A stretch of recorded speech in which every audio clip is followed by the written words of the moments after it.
Welcome back to YCN. I'm here with Susan Warren, the Executive Director of the Fells Home Estate Garden and Gardens in Newbury, New Hampshire. Susan, thanks for joining me. Well, thank you for having me, Abby. That's quite the title. Quite the title, quite a long one, isn't it? And it continues on. This is a very historic part of Newbury, and I think people that have never been here are really missing out. Tell a little bit about the history of what the Fells is. Well, I'm happy to, because it is such a treasure, and we call it the treasure of our region, and it does have national significance because it was the home of John Milton Hey and his family, and he came here in the summers. John Milton Hey was Abraham Lincoln's secretary, his private secretary, and then he later went on to become the Secretary of State under McKinley and Roosevelt. And he had quite a wonderful career as a statesman. He was also a writer, and there is a lot of history that we have here.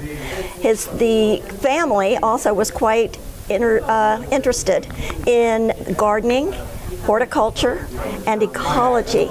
And because we are on beautiful Lake Sunapee, we have a mile of pristine frontage, and it's a fabulous place to visit. We have 5 gardens. Wow. And so when the visitor comes, there's just so much to do. So let's talk a little bit about this. We're right on 103 in Newbury, right before Newbury Harbor, really easy for people to get to. Talk a little bit about what the estate is. So I know there's the main home, but it's kind of tucked back in here, and the drive, I think, is probably one of the most spectacular things coming up to this estate. How many acres are we sitting on? Like you said, we're on Lake Sunapee. Absolutely, Abby, and it is interesting. There are 84 acres now.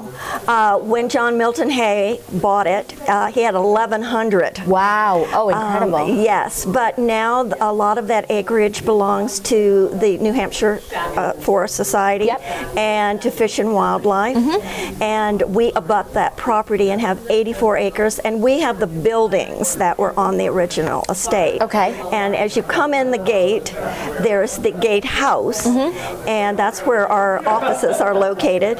Then as you drive down the 1/4 mile, or you can walk, we like for people to walk because it's a beautiful and wonderful experience. It is.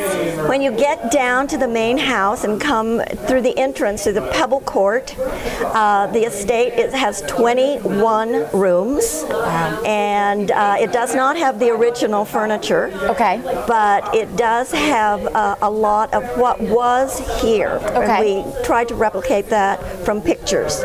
We also have a deer cottage that's right down on the water, and we have, as I said, 5 gardens, and there's the perennial garden, which you can see right off of a veranda. Behind me, it's the Rose Terrace, and below that is the rock garden, which is quite famous, and then through across from us is the old garden, or as some people like to call it, the love garden.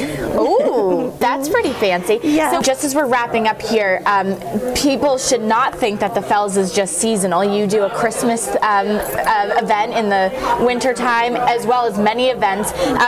Give us just kind of an overview of things people can expect when they come to the Fells. Well, if you're coming in the winter, it is pretty exciting then, too, especially this past winter with lots of snow, because there's cross-country skiing, and there's snowshoeing and still hiking. We try to keep the trails open, and as you said, Christmas at the Fells, which we have in November. It's a wonderful way to kick off the season. It really is.